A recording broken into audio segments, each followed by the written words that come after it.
We're going to talk for the next few minutes about the three musts. This is a psychological theory put forward by Ellis. And in his studies, in his research, and in his model, he said that a lot of people have problems and have a lot of upset in their lives because they believe three irrational beliefs. One related to themselves, one related to others, and one related to the world. And because of these three common, strongly held beliefs that he says are ultimately irrational because we can't really control these things, this is what leads to a great deal of problems in people's lives. So I just want to go over those three musts that he says are common but irrational that lead to people being upset and having problems. And then we're going to talk a little bit about what sort of problems these beliefs lead to. So number one, common must belief about ourselves is this: I must do well and win the approval of others by my performance, or else I am no good. I must do well and win the approval of others by my performance, or else I am no good. So it's not just the belief that I must do well, but that along with it, I must win the approval of others, not by who I am, but by my performance. And then on top of that, the conclusion is, if I cannot do my best and win the approval of others by my performance, then the conclusion is I'm no good. So this is the problem with this first must. And failure to live up to this, which frankly is probably an impossible way, it is an impossible way to live. You cannot get the approval of everyone that you meet by your performance. You cannot always do your best.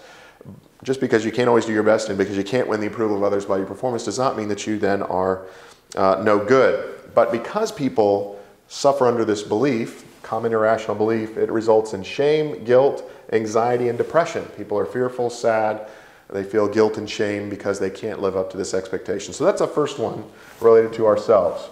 The second one has to do with how we relate to others or how we see others, and it goes this way. Other people must treat me considerately, fairly, kindly, and in exactly the way I want them to treat me.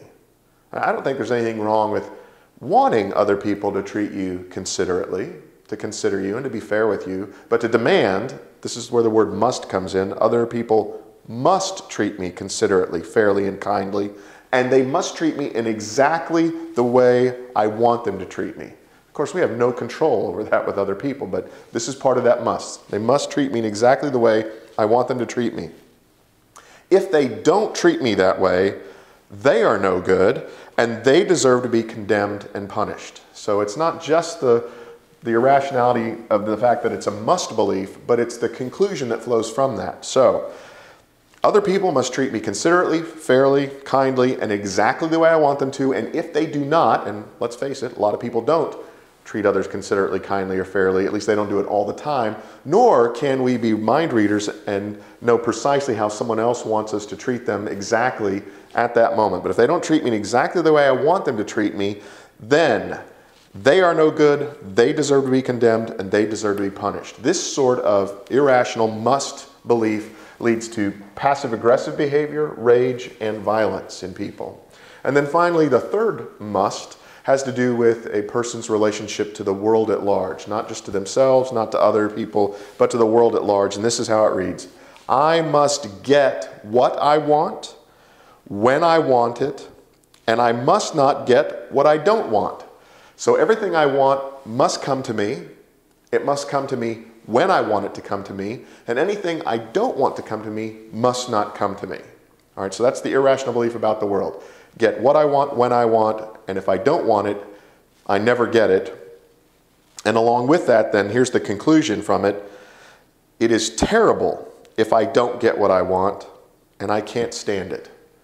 It's terribly wrong if I don't get what I want and I can't stand it. And this is the sort of talk that we might anticipate perhaps from a child throwing a tantrum, and yet this sort of must belief is found in adults as well.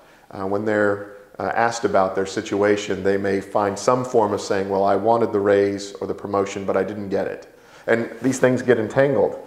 So I didn't get the raise or the promotion when I wanted to get it. As a matter of fact, the boss spoke harshly to me and mistreated me and gave it to someone else who I think is less worthy, and he said it was based on my performance, that I didn't please him. So you've got these things that could potentially all interweave together, but by separating them out, we can look at them distinctly and help us understand them. So the results then of having this irrational view of the world is that it leads to procrastination and self-pity. Why should I even try? There's no point.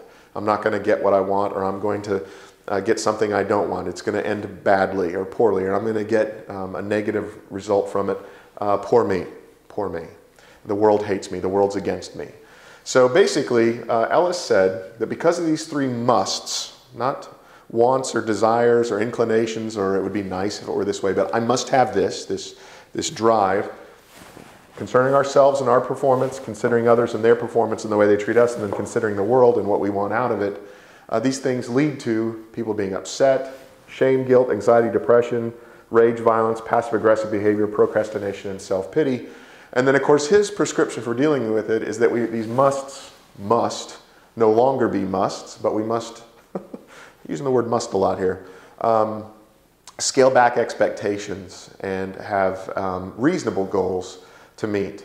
And by getting people to get away from this idea of I must have this from the world, others, and myself, a lot of these negative consequences can then be dealt with and alleviated, or at least minimized.